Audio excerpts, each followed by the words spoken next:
Hi all, ഇന്ന് നമ്മളുള്ളത് ഇന്ത്യയിലെ ആദ്യത്തെ ഡിജിറ്റൽ AI ഷോയായ ആർട്ട് ഓഫ് AI നടത്തുന്ന ഐവയിലാണ്. പ്രോഗ്രാം ഇവിടെ 2 സെക്ഷനായിട്ടാണ് കണ്ടക്ട് ചെയ്യുന്നത്. Seminar section and also art of AI.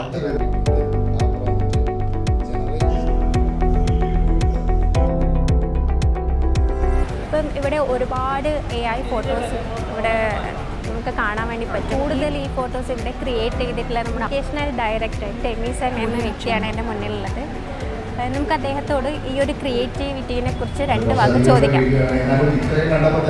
Sir, എങ്ങനെയാണ് ഈ ഒരു ഫോട്ടോസ് ഇങ്ങനെ ഈ ഒരു AI വെച്ച് ക്രിയേറ്റ് ചെയ്യാനുള്ള ഒരു പ്രചോദനം എന്താണ്? ശരി, പ്രചോദനം എന്ന് പറയുന്നത് ബേസിക്കലി ക്രിയേറ്റീവ് ടാലൻസ് തന്നെയാണ്. പക്ഷേ നമ്മളൊരു നല്ലൊരു പെയിൻറ്റിങ് അപ്രീഷിയേറ്റ് ചെയ്യുമ്പോൾ നമുക്കും വരയ്ക്കാനായിട്ട് ആഗ്രഹം ഉണ്ടാവും. പക്ഷെ നമുക്ക് അതിൻ്റെ വരയ്ക്കാനായിട്ടുള്ള അതിൻ്റെ ടെക്നിക്കൽ സ്കില്ല് നമുക്കില്ല. പക്ഷേ ഇപ്പം ടെക്നോളജി വന്നപ്പോൾ നമുക്ക് വരയ്ക്കാനായിട്ടുള്ള സ്കില്ല് വേണ്ട. ശരിക്കും നമുക്ക് AI ഉപയോഗിച്ചിട്ട് നമുക്ക് നല്ല പ്രോംപ്റ്റ് എഞ്ചിനീയറിംഗ് എന്ന് വേണമെങ്കിൽ പറയാം. ബേസിക്കലി പ്രോംപ്റ്റ് എഞ്ചിനീയറിംഗ് സ്കിൽസ് ഉണ്ടെങ്കിൽ നമുക്ക് അത് പെയിൻറ്റിംഗ് എന്നല്ല, ഇപ്പോൾ നിങ്ങൾ ഈ കണ്ട് കഴിഞ്ഞ ആർട്ട് ഫോംസ് എല്ലാം ചെയ്തിരിക്കുന്നത് പ്രോംപ്റ്റുകൾ വഴിയാണ്. അത് ആയിരക്കണക്കിന് ആർട്ട് ഫോംസ് ഉണ്ട്.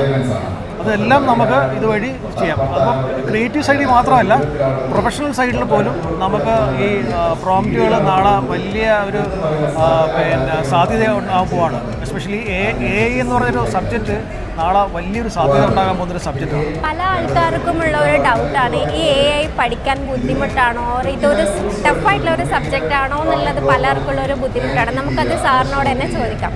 സാർ, എങ്ങനെയാണ് ഈ ഒരു AI എന്നുള്ള സബ്ജക്റ്റ് ഒരു ടഫാണോ പഠിച്ചെടുക്കാൻ വേണ്ടിയിട്ട്? നമുക്ക് സാധാരണ ഭാഷയാണ് ഇതിനകത്ത് ഉപയോഗിക്കുന്നത്. ഇംഗ്ലീഷ് ലാംഗ്വേജ് അല്ലെങ്കിൽ മലയാളം ലാംഗ്വേജ്. മലയാളത്തിൽ പോലും നമുക്ക് പ്രോംപ്റ്റുകൾ കൊടുക്കാൻ പറ്റും. AI ആയിട്ട് നമുക്ക് ഏത് ഭാഷയിൽ വേണമെങ്കിലും നമുക്ക് കമ്മ്യൂണിക്കേറ്റ് ചെയ്യാൻ പറ്റും. അത്യാവശ്യം ഭാഷ കൈകാര്യം ചെയ്യുന്ന ആർക്കും ഇത് നമുക്ക് പഠിച്ചെടുക്കാൻ പറ്റുന്ന ഒരു കാര്യമാണ്. പിന്നെ ചിലർക്ക് തെറ്റിദ്ധാരണ, നമ്മൾ പ്രോംപ്റ്റ് എഞ്ചിനീയറിംഗ് എന്നൊക്കെ കേൾക്കുമ്പോഴത്തേക്ക് ആളുകളായിരിക്കും ഇത് ഭയങ്കര ടഫായിരിക്കും. ഒന്നുമില്ല. ഇതിൻ്റെ കൺസെപ്റ്റ് തന്നെ നാച്ചുറൽ NLP എന്നാണ് ഇതിന് പറയുന്നത്, നാച്ചുറൽ ലാംഗ്വേജ് പ്രോസസ്സിങ്. അതിപ്പം ഏറ്റവും കൂടുതൽ ഫ്ലെക്സിബിളായിട്ട് ഉള്ളത് ഇപ്പം ഇംഗ്ലീഷാണ്. ഇംഗ്ലീഷിൽ അത്യാവശ്യം നല്ല വൊക്കാബുലറിയും നന്നായിട്ട് വാക്കുകൾ ഉപയോഗിക്കാൻ അറിയുന്നവർക്ക് നല്ല സാധ്യതയുണ്ട്. എന്ന് വിചാരിച്ചിട്ട് ഇംഗ്ലീഷ് അറിഞ്ഞുകൂടാത്ത ആളുകൾക്ക് ഇതിനകത്ത് സാധ്യതയില്ല എന്നുള്ളതല്ല. നമുക്ക് നല്ല രീതിയിൽ AIയുടെ തന്നെ ട്രാൻസ്ലേറ്റേഴ്സ് ഉണ്ട്. അത് വെച്ചിട്ട് നമുക്ക് തീർച്ചയായിട്ടും നമ്മുടെ ആവശ്യം എന്താണ്, നമ്മളിപ്പോൾ ക്രിയേറ്റീവ് സൈഡാണോ അല്ലെങ്കിൽ നമ്മുടെ പ്രൊഫഷണൽ സൈഡാണോ അല്ലെങ്കിൽ നമുക്ക് ഗൈഡൻസ് ആണോ വേണ്ടത് അല്ലെങ്കിൽ ടീച്ചിങ് സൈഡിലാണോ, അത് നമ്മളുടെ ആവശ്യത്തിന് ഡിപ്പെൻഡ് ചെയ്താണ് നമ്മളുടെ സ്കില്ലുകൾ നമ്മൾ ഡൈവേർട്ട് ചെയ്യേണ്ടത്. സാധാരണക്കാർക്ക് ആർക്ക് വേണമെങ്കിലും ഇത് ചെയ്യാം, നോ പ്രോബ്ലം. കൊച്ചു കുട്ടികൾക്ക് മുതൽ വലിയ ആളുകൾക്ക് പോലും, ലൈക്ക് പ്രായമായ ആളുകൾക്ക് പോലും സാധാരണ ഭാഷ ഉപയോഗിക്കാൻ അറിയാമെങ്കിൽ they can do it. AI ഇത്രയും പോപ്പുലറായ സ്ഥിതിക്ക് എനിക്കൊരു ചെറിയ ഡൗട്ട് ഉണ്ട്. നമ്മുടെ ജോലി AI കൊണ്ടുപോകാൻ സാധ്യതയുണ്ടോ, അല്ലെങ്കിൽ ജോലി നഷ്ടപ്പെടാനുള്ള സാധ്യത എന്തെങ്കിലും ഉണ്ടോ? നല്ലൊരു ചോദ്യമാണ്. ശരിക്കും പൊതുവേ ഉള്ളൊരു ആശങ്കയാണ് AI എന്ന് കേൾക്കുമ്പോൾ. എനിക്ക് തോന്നുന്നു ഈ സിനിമകളിലൊക്കെ ക്രിയേറ്റ് ചെയ്തിരിക്കുന്ന അങ്ങനത്തെ ഒരു റോങ് ഇൻഫർമേഷൻ ആയിരിക്കാം ആളുകളെ അത് സ്വാധീനിച്ചിരിക്കുന്നത്. പക്ഷേ ഞങ്ങളുടെ ഒരു എക്സ്പീരിയൻസിൽ AI സാധ്യതകൾ തുറക്കുക മാത്രമാണ് ചെയ്യുന്നത്. ജോലിയുടെ കാര്യത്തിലാണെങ്കിൽ ഒരു ജോലി ട്രാൻസ്ഫോർമേഷൻ ചിലപ്പോൾ ഉണ്ടാവും. അതായത് ഇപ്പം ചെയ്യുന്ന ഒരു രീതിയിലായിരിക്കത്തില്ല അവരുടെ ജോലികൾ അവർ ചെയ്യുന്നത് AI ഉപയോഗിച്ച്. പിന്നെ ഞങ്ങൾ കൊടുക്കുന്ന ഏറ്റവും വലിയ മെസ്സേജ് എന്ന് പറഞ്ഞു കഴിഞ്ഞാൽ, നാളെ എല്ലാ മേഖലയിലും AI വരും. അപ്പം ഇത് അപ്ഡേറ്റ് ചെയ്തില്ലെങ്കിൽ, AIയുമായിട്ട് നിങ്ങൾ അപ്ഡേറ്റ് ചെയ്തില്ലെങ്കിൽ നിങ്ങൾ ഔട്ട്ഡേറ്റഡ് ആയി പോകും. ഞങ്ങളുടെ സ്ലോഗൻ തന്നെ അതാണ്, ഗെറ്റ് അപ്ഡേറ്റഡ് വിത്ത് AI അല്ലെങ്കിൽ ഗെറ്റ് ഔട്ട്ഡേറ്റഡ്.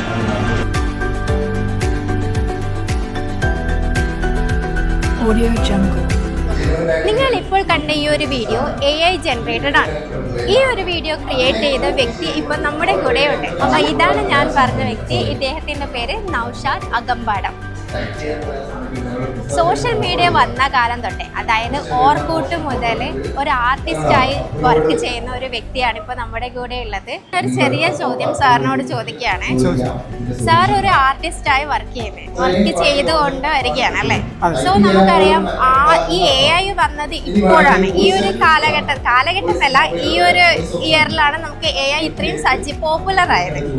സോ ആ ഒരു കാലം തൊട്ട് ഇത്രയുള്ളൊരു ഗ്യാപ്പിൽ എന്താണ് സാറിന് ഫീൽ ചെയ്യുന്നത്? ആ ഒരു വ്യത്യാസം എന്താ, ഡിഫറൻസ് എന്താ? അതേക്കുറിച്ച് പറയുകയാണെങ്കിൽ ഇപ്പോൾ ഞാനൊരു ആർട്ടിസ്റ്റാണ്, എനിക്ക് കൈകൊണ്ട് വേണം ചിത്രങ്ങൾ വരച്ചുണ്ടാക്കാനായിട്ട്. അപ്പോൾ ആദ്യം നമ്മൾ ഇപ്പം ഞാൻ ചിത്രകഥകൾ, കുട്ടികൾക്ക് വേണ്ട ചിത്രകഥകൾ, കഥകൾക്ക് വേണ്ട ഇല്ലസ്ട്രേഷനൊക്കെ ആദ്യം ഒരുപാട് ചെയ്തിട്ടുണ്ട്. അത് നമ്മൾ കൈകൊണ്ട് വരച്ചുണ്ടാക്കിയത് ചെയ്യും. അപ്പോഴാണ് ഈ ഫോട്ടോഷോപ്പ് വരുന്നത്, നമ്മളത് പഠിക്കുക. അപ്പോൾ നമ്മളതിൻ്റെ ഏറ്റവും പുതിയ സാധ്യത ഉപയോഗപ്പെടുത്തി ഫോട്ടോഷോപ്പിൽ ഡ്രോയിങ് ചെയ്തിട്ട് അത് കളർ ഡിജിറ്റൽ ഡ്രോയിങ്സ് ആക്കി. പിന്നീടാണ് നമ്മൾ ഈ ഫോട്ടോഗ്രാഫി ആ ഒരു മേഖല കൂടെ വന്നു. അതും നമ്മൾ ഈ ആർട്ടും കൂടെ മിക്സ് ചെയ്തുകൊണ്ട് നമ്മൾ ഫോട്ടോ റിയലിസ്റ്റിക് ആയിട്ടുള്ള വർക്കുകൾ നമ്മൾ കുറേ ചെയ്തു. പിന്നെ ഈ ഫേസ്ബുക്കും കാര്യങ്ങളും ബ്ലോഗൊക്കെ വന്നതിന് ശേഷം അതിനകത്തായിരുന്നു നമ്മൾ സജീവമായിരുന്നു. നമ്മൾ കഥകൾ, അതുപോലെ കാർട്ടൂണുകൾ, അതുപോലെ ഫോട്ടോസ്. ഞാൻ മദീന എന്ന് പറഞ്ഞ സ്ഥലത്തായിരുന്നു, സൗദി അറേബ്യയിൽ. അപ്പോൾ മദീനയെക്കുറിച്ചുള്ള ഒരുപാട് ഫോട്ടോസുകളൊക്കെ എടുത്ത് സ്പെഷ്യലൈസ് ചെയ്തിട്ട് ഞാനത് ചെയ്തിരുന്നു.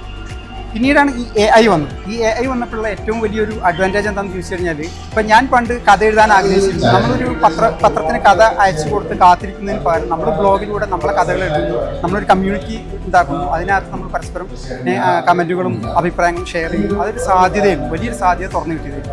അതിനുശേഷം ഈ AI വന്നതോടുകൂടി AI നമ്മളെ ഉള്ളിലുള്ള കലാകാരനെ, അല്ലെങ്കിൽ ഏതൊക്കെ രീതിയിലാണോ നമ്മളെ ഉള്ളിലുള്ള കലയെ പുറത്തേക്ക് കാണിക്കാൻ. ഉദാഹരണത്തിന് ഞാനിപ്പോൾ ഫോട്ടോഗ്രാഫറാണ്, എനിക്ക് സിനിമയോട് ഒരുപാട് താല്പര്യമുണ്ട്. അപ്പോൾ അതൊക്കെ ഞാൻ ഈ ഒരു AI വെച്ചിട്ട് തന്നെ ഇതിനകത്ത് നമ്മൾ സ്റ്റോറി നമ്മൾ ഇതിനകത്ത് ക്രിയേറ്റ് ചെയ്യുന്നു, വിഷ്വൽസ് നമ്മൾ ഇതിനകത്ത് ക്രിയേറ്റ് ചെയ്യുന്നു, ക്യാമറ ആംഗിൾസ് നമ്മൾ ഇതിനകത്ത് ക്രിയേറ്റ് ചെയ്യുന്നു, കളർ ഗ്രേഡിങ് നമ്മൾ ഇതിനകത്ത് ക്രിയേറ്റ് ചെയ്യുന്നു. അങ്ങനെ ടോട്ടലി മറ്റൊരാളെ സഹായമില്ലാതെ നമുക്ക് തന്നെ നമ്മുടെ ഉള്ളിലുള്ള ഒരു സിനിമ അല്ലെങ്കിൽ ഒരു സൃഷ്ടി, ഒരു കലാസൃഷ്ടി നമുക്ക് പുറത്തെടുക്കാൻ നമുക്കൊരു അവസരം കിട്ടുന്നു എന്നുള്ളതാണ് ഇതിൻ്റെ ഏറ്റവും വലിയ അഡ്വാൻറ്റേജ്. അത് ഈ ഒരു നിലയിൽ നിന്നും ഒരു വർഷം കഴിയുമ്പോഴേക്കും, അല്ലെങ്കിൽ ഒരു വർഷത്തിനകത്ത് തന്നെ ഇതിൻ്റെ ഒരുപാട് സാധ്യതകൾ ഈ തുറന്നു വരുന്നുണ്ട്. അപ്പോഴേക്കും നമ്മൾ മറ്റാളെ കീഴിലോ, അല്ലെങ്കിൽ നിങ്ങൾക്കറിയാം, നമ്മൾ സിനിമ പഠിക്കാൻ പോയി കഴിഞ്ഞാൽ ഒരുപാട് അനുഭവങ്ങളുണ്ടാവും. അതൊക്കെ നമുക്ക് ഒരു പരിധിവരെ ഇല്ലാതാക്കി നമുക്ക് നമ്മളെ ക്രിയേറ്റിവിറ്റി പുറത്തെടുക്കാനുള്ള ഒരു വിശാലമായ സൗകര്യം, വിശാലമായ അവസരമാണ് AI തന്നിരിക്കുന്നത്. അത് ഏറ്റവും കൂടുതൽ ഉപയോഗപ്പെടുത്തേണ്ടത് നമ്മളെപ്പോലുള്ള കലാസ്നേഹികളാണ്. അവർക്കൊക്കെ ഉള്ള ഏറ്റവും നല്ലൊരു അവസരമാണ് ഈ AI എന്ന് പറയുന്നത്. ഈ പാട്ട് എഴുതാനും, സംഗീതം കൊടുക്കാനും, കഥ എഴുതാനും, ചിത്രീകരിക്കാനും എല്ലാത്തിനുമുള്ള ഒരു അപൂർവ അവസരം. എല്ലാവരും ഉപയോഗപ്പെടുത്തണം എന്നുള്ളത് തന്നെയാണ് എൻ്റെ അഭിപ്രായം. ഇപ്പോൾ AI വെച്ചൊരു ഫിലിം ചെയ്യണമെന്ന് എനിക്ക് ആഗ്രഹമുണ്ട്, സാറിനും ആഗ്രഹമുണ്ടാവും അല്ലേ? സോ എൻ്റെ ഒരു ചോദ്യം എന്ന് വെച്ചാൽ, ഈ AI ഉപയോഗിച്ച് എനിക്കത് സാധ്യമാകുമോ? തീർച്ചയായിട്ടും അത് സാധ്യമാകുന്ന ഒരു കാലഘട്ടത്തിലേക്കാണ് നമ്മൾ പോയിക്കൊണ്ടിരിക്കുന്നത്. ഇപ്പം നമ്മൾ ശരിക്കും പറഞ്ഞാൽ ഒരു സിനിമയുടെ പ്രാഥമികമായിട്ടുള്ള സ്റ്റെപ്പിലേക്ക് നമ്മളിപ്പോൾ AI വെച്ച് നമുക്ക് കിടക്കാം. സ്പെഷ്യൽ എഫക്റ്റ് കൊടുക്കാം, സീൻ ബൈ സീൻ നമുക്ക് ഉണ്ടാക്കിയെടുക്കാം. പക്ഷെ മുഴുനീള സിനിമയിലേക്കുള്ള നമ്മൾ ട്രെയിലർ പോലെ നമുക്കിപ്പോൾ നമ്മൾ AI വെച്ചിട്ട് ചെയ്യുന്നുണ്ട്.